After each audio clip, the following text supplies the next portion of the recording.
I noticed you said you're in Flex Flav. How long have you been down with Flexible Flav? Well, I met Abe in 2012. I joined the crew 2 or 3 years ago. Can't really remember. Yeah, so we've got a lot of European members as well as stateside. So Scotland, Italy, Germany, Poland, Spain. So yeah, it's cool. So usually we'll see each other, 2 or 3 times a year. We'll travel to Italy or to Germany, or they'll come here for events or just for training and hanging out. So even though we're all far apart, we managed to stay in touch and train together quite a lot.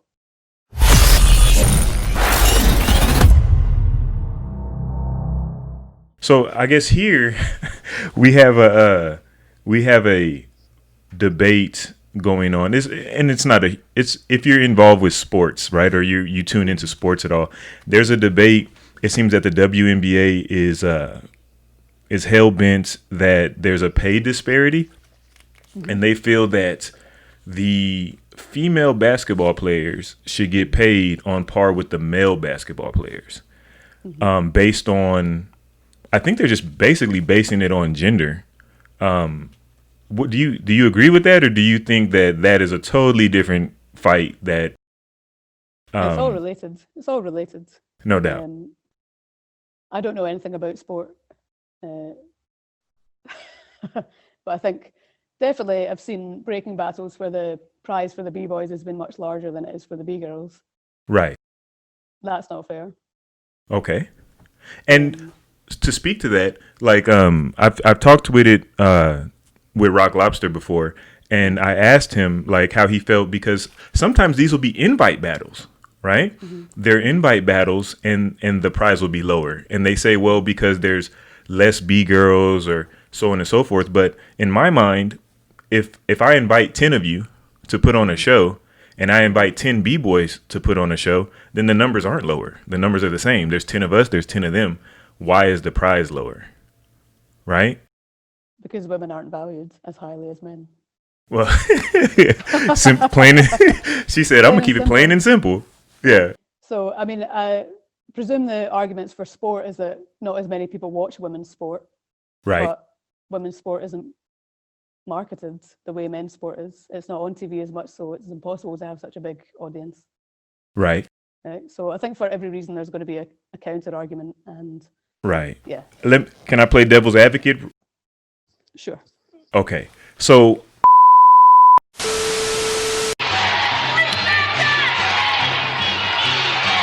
Bonner. Here comes Lloyd. Howard looked like she got away with an illegal screen on Turner. Howard finishes it. No. On the floor for Maya.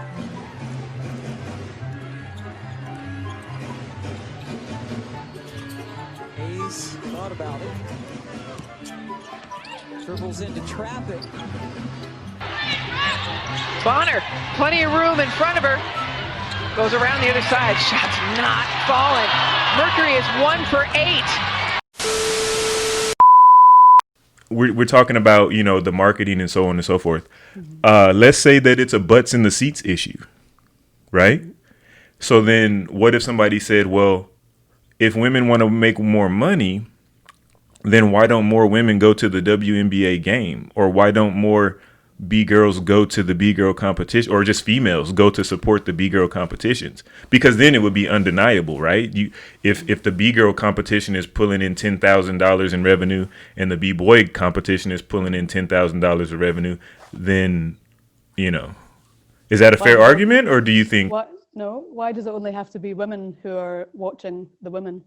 Why do you say, just get more bums on seats in general?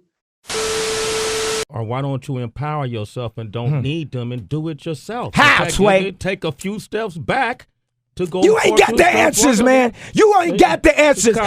You ain't got the answers. You ain't got the answers, Sway. Kanye. I've been doing this more than you. I mean, I think equal pay for equal work, No doubt. Women, we'll talk about B-girls again. We train, we sacrifice, we get injuries. We go through all the same things that B-boys do. I mean, then you should say, well, the person who trains the most, puts in the most work, should get paid more. Okay. even if someone who doesn't train as much is more talented in the b-boy world. That's like the equivalent. No doubt. So Okay. are you basing it off talent or sex or effort or competencies? It's lots of different arguments. They're very complex. Right. It's multi-level, right? Yeah. No doubt. But yeah, one of the last things I wanted to ask you was so in the information age, right? Mm-hmm. And social media and like how do we use that to our advantage? How do we use that to grow and progress the culture?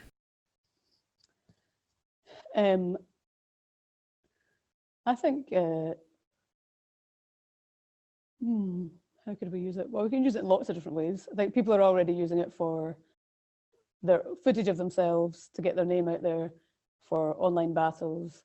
I've been to quite a few Zoom discussions about racism and sexual harassment in the scene. And I think more of that kind of thing, I think that there were a lot of Instagram lives going on at the start of lockdown, but that's kind of faded away. But that kind of discussion panel, talking about the history, people telling stories about people telling stories about their experience.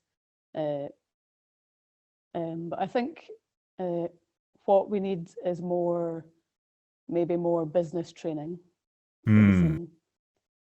Or more opportunities for people to be mentored and learn how to organize a battle, how to get a venue, how to liaise with all the artists, or how to get paid, how much money to ask for when you're booked for a job.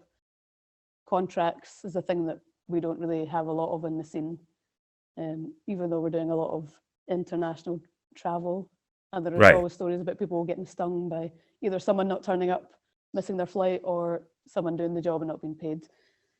So I think, that kind of organized, structured business side of things is a lack at the moment. Do you think that lack of business is why breaking isn't on the, let's say the monetary level of like skateboarding? Do you think it's because of this lack of business model, or maybe it's a lack of wanting it to go there, or what do you think? There's definitely a split in the scene, isn't there, of people who want it to go there and people who don't want it to go there. So that's definitely an internal debate that's been going on. I don't really know. I mean, breaking is hard.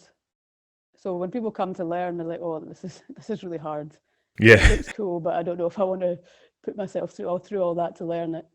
Right. So you really have to love it to do it, because it hurts and it's a lot of work, a lot of time, and not a lot of money. And yeah, it looks cool, but I think even as a breaker, when you go to events and they run long, it gets boring. Right. So I think maybe we need to, if we were to go bigger in the mainstream, it'd have to be packaging the exciting parts, which then means it's probably going to be the power moves and the tricks, which takes away from the foundation. It's kind of a loop.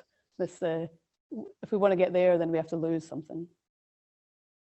Yeah, like with it going to the Olympics, right? With it going to the Olympics, it's also going to have Olympic rules. And one of those rules is about like the burns, right? Your burns can't be too violent or too, sexual, I guess, like with when people do the cacking and all that stuff, like it can't be too much of that. And like you said, I think that, that's going to cause it to be at a loss to some extent, right? Because now it's like, well, I usually do this, but now I can't do this, and so on and so forth. What I was going to ask you though is going back to, man, I done lost my train of thought now. But do you think that is a good way to take it? I mean, oh no, this is what I was going to ask you. What side do you fall on? Do you fall on the we need to progress and make this a full-on sport, or do we need to not progress and leave it as a more underground culture? Because you were talking about, it being hard and, it hurts, but skateboarding is hard. Skateboarding hurts. It can hurt a lot more, but you can be a millionaire teenager if you're good enough, but if you're the best breaker in the world, it doesn't seem like not even that it doesn't seem, it's clearly not on the same, corporate level as a skateboard. What do you think has held us back from reaching those heights? Because what we do is just as, if not more flashy, right, than skateboarding. It has to be. It's on par at least, right? Like you said, the point of entry is just as difficult. It's almost the same. It's a similar kind of person that does skateboarding and breaking, kind of like that balls to the wall attitude. You know what I'm saying? But what has held us back? I think, breaking was created out of nothing, right? For the people who created it, because they needed it. And I think that spirit has stayed with it. So do you want to do it for yourself and for the culture, for our community, or do you want to do it to make money and for a bigger audience? I think that's a big, depends what your motivation is. So I think, at one point, I met a lot of younger breakers who all they wanted to do was win Red Bull BC One, but for recognition, not really for money. So I think, because that was the biggest thing at the time.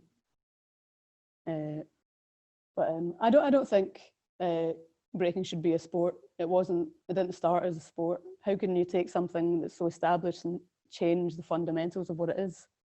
I think I don't agree. It's a dance form. It's an art form. It's part of a bigger culture. It's tied into hip hop. If you just take it away and make it sport, it's not the same thing anymore. For me, it's here. For me, it's an art form. It's a dance form, part of hip hop culture, and that's where I would like it to stay. I think maybe there's going to be a split. The commercial side might get bigger, and the underground scene will stay and do whatever it wants to do. But also with the commercial side, so that would prevent me from maybe having a big sponsor in some respects. I'd be like, well, I'm not doing that because that doesn't tie in with my values that tie in with hip hop culture, the values of hip hop culture. So maybe, I hold myself back in some kind of ways because of that. But right. I'm happy with my values. I'm happy to stay where I am on that respect. I think theatre is a way where we could expand, although theatres are in big trouble now. Yeah. Yeah, so I think for me, teaching is like usually the constant source of income when I'm doing that, and then gigs and shows.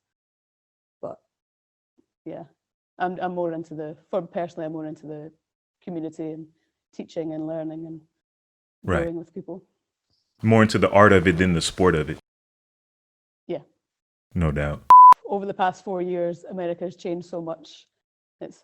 And I think like seeing the pictures of the White House being all boarded up and all the businesses being all boarded up during an election is frightening.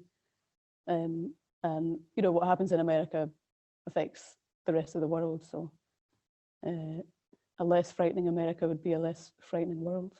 For more quality content from Beyond the Cypher with Illskillz, don't forget to press the like and subscribe buttons. Let us know how we're doing in the comment section. And to make sure you don't miss anything from the channel, smash the notification bell. We appreciate the love and support. Peace. Until the next episode.